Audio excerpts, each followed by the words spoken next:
recording.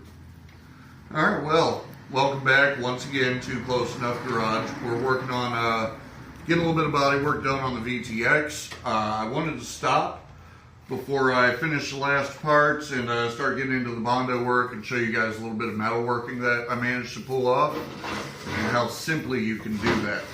If you want to bring the camera in over here, but remember there was a pretty ugly dent right where this silver spot is in the fender, and a lot of body guys are going to hate me for doing it this way, but this is what I had on hand and it's what I used.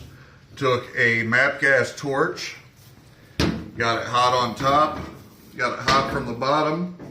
Didn't need a lot of heat, just a few seconds here and there. And came in with a old ball peen hammer that my dad gave me when I was probably like 10 years old. And you don't need a lot, just little. Go around the dent, working your way to the inside from the back until it's raised up. And I sanded it in, checked it for smoothness, and came back on the top a little bit. There's still a ding right here. And just tapped it in just like that. Now it's nice and smooth. We will double check it with a guide coat, and that's one of the other things I'll be getting into today and showing you guys how to do. So I'm gonna get back to working on this stuff, get these sanded down, find out why my dog developed the zoomies, and I'll be back.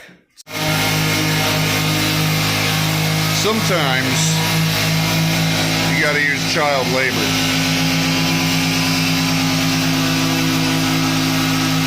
Because you never really know how hard you're working until you watch an 8-year-old do it.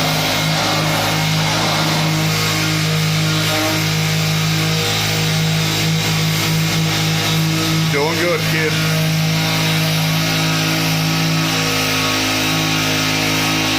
So that's the Kawasaki tank I have. Got a little bit of fill work to do here where the emblems were. The paint's not too terrible on it. It's got some rough spots and some weird shit here and there. But all in all, it's not too bad. I got some plans for this. I think I'm gonna mess with some airbrushing, a little bit of image transferring. So we're gonna see how well I can do this Bondo stuff with one hand. Little explanations here. I did notice some ridges raised up on where that dent was. So what I actually did was I went ahead and shrunk them back in below the surface level of the material around it, so I could just skim coat it, fill it a little bit, and block it all smooth. We have the dent here. There's like a little microscopic guy there. And another ding right over here. And of course where that fender's chewed up from the heat. So what you're going to do is you get you about a golf ball sized glob of the Bondo, or whatever filler you are using. Come through with the cream hardener, and you'll put just a 1/4 inch wide stripe once right across it. The reason you don't want to use any more than that is because it'll actually speed up the reaction. It'll make it set faster, you'll have less time to work with it, and additionally, if you put too much hardener in, it can actually bleed through your paint as well.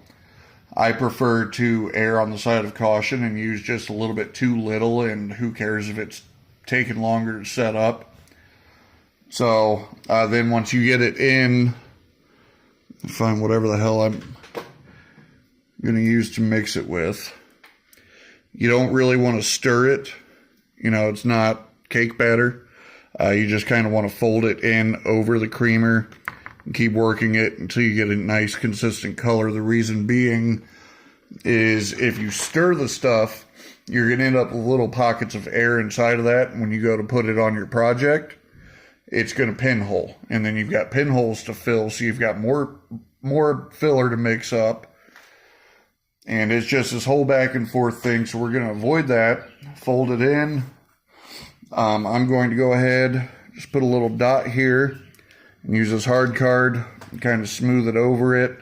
Get it close to you know, I kind of want it raised up like the spot between my fingers there, just a hair over the material around it. So that way I've got a little bit to block sand smooth and meet the material around it. And then I'll talk to you about block sanding, and we'll go over basics of guide coat too, but we are getting close to priming. Another thing I wanted to mention is that I did scuff everywhere I'm going to use the filler with 220 grit sandpaper. You want a real heavy grit. That goes back to the whole chemical versus mechanical bond that I talked about in the last video. So that's another pointer to keep in mind. I'll go ahead, get this mixed up, and get some slathered on there. Show you all what that looks like, and then I'll start working it down and show you what that looks like too, so that way you can follow step by step if you need to. Alright, well, I am beat. Out of breath. I'm done for the day, but I did get a lot more done.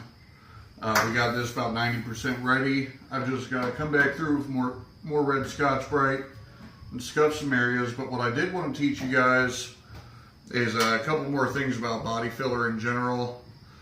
It's one of those things where there's so many different ways to do it, and nobody ever seems to agree on how. A lot of people have been for 50 years with no problems putting body filler right over bare metal, which is fine. That's what I do. That's what I did here. It's what I did on my fender, my side cover. I would say that's based on humidity though. A lot of times, a lot of guys are going to want you to epoxy first, which is your ground coat, and then body fill over that. But right now, we're at about 60% humidity. I'm not too worried about moisture getting in under the body filler, especially because probably tomorrow I'm going to have these laid out and prime anyway. So, it's just use good judgment.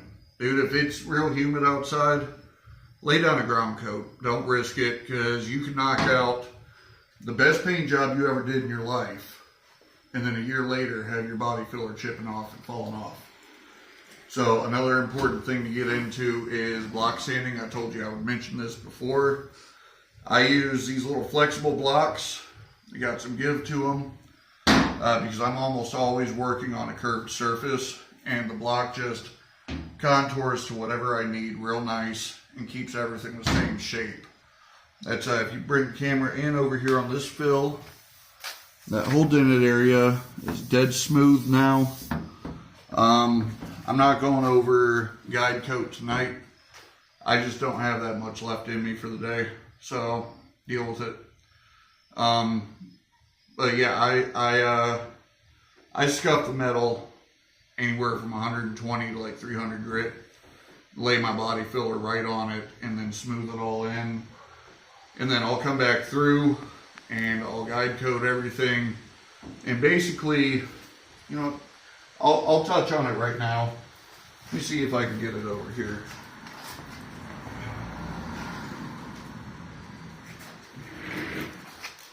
A lot of times a guide coat is going to be a misting of paint or a powdered material, and what you're wanting is for it to fill in any low areas, anything that's not perfectly smooth, and it's going to basically be a tattletale on what is smooth and what isn't, because you're going to take your sanding block, rub your guide coat in.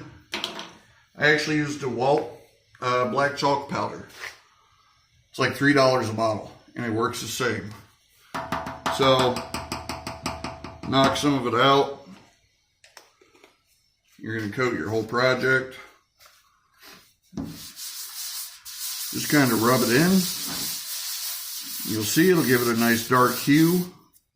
If I had sandpaper on this, I'd come back through and just start sanding, probably about 600 grit.